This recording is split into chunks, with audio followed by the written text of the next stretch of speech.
नमस्कार भक्तगण। गणगौर तीज व्रत कथा, जिसमें सुहाग रस की कहानी सुनकर ही पूरा किया जाता है यह व्रत। पौराणिक मान्यताओं के अनुसार गणगौर तृतीया या तीज का व्रत करने से माता गौरी सौभाग्यवती होने का वरदान देती हैं। इसीलिए इस दिन को सौभाग्य की तीज के नाम से भी जाना जाता है। इस दिन महिलाएं माता गौरी जी की पूजा करके गणगौर के गीत गाती हैं। विवाहित स्त्रियां इस दिन व्रत और पूजन करके अपने पति की दीर्घायु यानी लंबे आयु की कामना करती हैं। राजस्थान में गणगौर पर्व विवाह के बाद का बहुत महत्वपूर्ण त्यौहार माना जाता है। यह पर्व चैत्र मास में शुक्ल पक्ष की प्रतिपदा से ही आरंभ हो जाता है और चैत्र मास की शुक्ल तृतीया तक चलता है।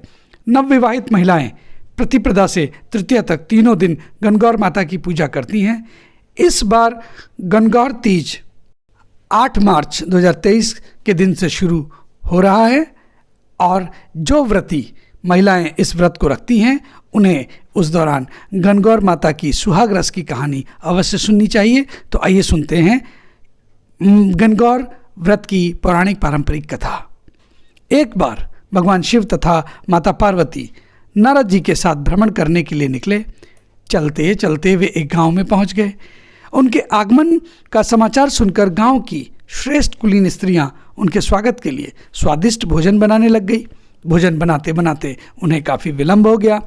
तब तक साधारण कुल की स्त्रियां श्रेष्ठ कुल की स्त्रियों से पहले ही थालियों में हल्दी अक्षत लेकर पूजन हेतु वहां पहुंच गई। पार्वती जी ने उनके पूजा भाव को स्वीकार करके सारा सुहाग रस उन पर छिड़क दिया, जिससे वे सभी स्त्रियां अखंड सुहाग का वर प्राप्त करके वापस अपने अपने घर आ गई। तत्पश्चात उच्च कुल की स्त्रियां भी अनेक प्रकार के पकवान और व्यंजन लेकर माता गौरा और भगवान शिव जी की पूजा करने के लिए वहां पहुंच गए।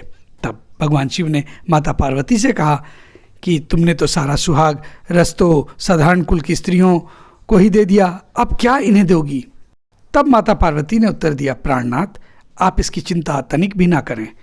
उन स्त्रियों को मैंने केवल ऊपरी पदार्थों से बना रस दिया है, इसलिए उनका रस धोती से रहेगा, परंतु मैं इन उच्च कुल की स्त्रियों को अपनी उंगली चीरकर अपने रक्त का सुहाग रस दूंगी।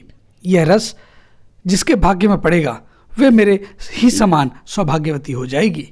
जब सभी स्त्रियों का पूजन पूर्ण हो गया तब माता पार्वती ने अपनी उंगली चीरकर उन सभी पर सुहाग रस छिड़क दिया। जिस पर जैसा छींटा पड़ा उसने वैसा ही सुहाग प्राप्त किया। तत्पश्चात भगवान शिव जी की आज्ञा लेकर माँ पार्वती नदी तट पर स्नान करने चली गई और बालू से भगवान शिव की प्रतिमा बनाकर पूजन करने लगी। पूजन के बाद बालू के पकवान बनाकर शिव जी को उन्होंने भोग लगाया। प्रदक्षिणा करके नदी तट पर मिट्टी से माथे पर तिलक लगाकर उन्होंने 2 कण बालू का भोग लगाया।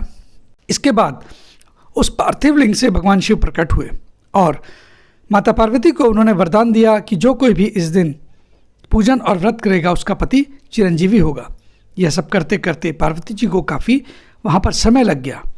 जब वे उस स्थान पर आई जहाँ शिव जी और नारद जी को छोड़कर गई थी, शिव जी ने पार्वती जी से देर से आने का कारण पूछा। तो इसके प्रत्युत्तर में माँ पार्वती ने कहा कि वहाँ पर मेरे भाई भाभी आदि पीहर के लोग मुझसे मिलने आए थे, उन्हीं से बातें करने में विलम्ब हो गया। उन्होंने मुझे दूध भात खाने को दिया। भगवान शिव को भली भांति सब ज्ञात था। तब दूध भात खाने के लिए भगवान शिव जी भी नदी तट की ओर चल दिए। माता पार्वती ने मन ही मन भोले शंकर से ही प्रार्थना की कि हे प्रभु, यदि मैं आपकी अनन्य दासी हूँ तो आप इस समय मेरी लाज रखिए। उन्हें दूर नदी के तट पर माया का महल दिखाई दिया। उस महल के भीतर पहुंचकर वे देखती हैं कि वहाँ शिव जी के साले तथा सलज आदि सब परिवार उपस्थित हैं। उन्होंने गौरी तथा भगवान शंकर का भावभीना स्वागत किया। वे दोनों ही वहाँ पर 2 दिनों तक रहे। जब तीसरा दिन आया तो माँ पार्वती जी ने शिव जी से चलने के लिए कहा। तब शिव जी तैयार न हुए, वे अभी यहीं रुकना चाहते थे। तब पार्वती जी रूठकर अकेली ही चल दी। ऐसे में शिव जी को पार्वती जी के साथ चलना पड़ा। नारद जी भी साथ साथ चल दिए। चलते चलते वे दूर निकल गए। उस समय संध्या होने वाली थी। भगवान सूर्य पश्चिम की ओर जा रहे थे। तभी अचानक भगवान शंकर पार्वती जी से बोले कि मैं तुम्हारे मायके में अपनी माला भूल आया हूँ। भगवान शिव की बात सुनकर पार्वती जी ने कहा कि ठीक है, मैं ले आती हूँ, परंतु भगवान ने उन्हें जाने की आज्ञा नहीं दी और इस कार्य के लिए नारद जी को वहाँ भेज दिया। जब नारद जी वहाँ पहुँचते हैं तो देखते हैं कि चारों ओर जंगल ही जंगल है और वहाँ कोई महल नहीं है। तब वे मन ही मन विचार करते हैं कि कहीं मैं रास्ता तो नहीं भटक गया, कि तभी बिजली चमकती है और नारद जी को शिव जी की माला एक पेड़ पर टंगी हुई दिखाई देती है। तब वे माला लेकर शिव जी के पास पहुँचते हैं और सारा हाल कहकर सुनाते हैं। तब शिव जी ने हंसकर कहा, नारद, यह सब पार्वती की ही लीला है। इस पर माता पार्वती बोली, मैं किस योग्य हूँ, ये सब तो आपकी कृपा से ही है। तब नारद जी ने सिर झुकाकर कहा, माता सर्वश्रेष्ठ हैं, ये सब आपके पतिव्रत का ही प्रभाव है।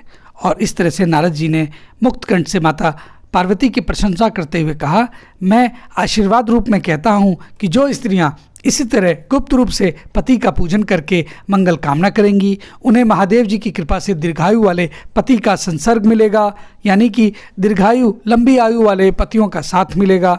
इसीलिए गणगौर पर माता पार्वती और भगवान शिव की पूजन और पूजा अर्चना की जाती है। तो भक्तगण, ये थी सुहाग रस की कहानी गणगौर व्रत से संबंधित।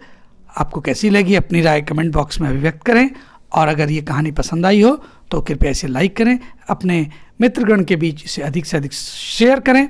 साथ ही साथ हमारे नए श्रोतागण से हमारा नम्र निवेदन है कि हमारे इस चैनल को भी कृपया सब्सक्राइब करना ना भूलें। इन्हीं सब के साथ आप सबको गणगौर व्रत की हार्दिक शुभकामनाएं। आप सबका बहुत बहुत धन्यवाद।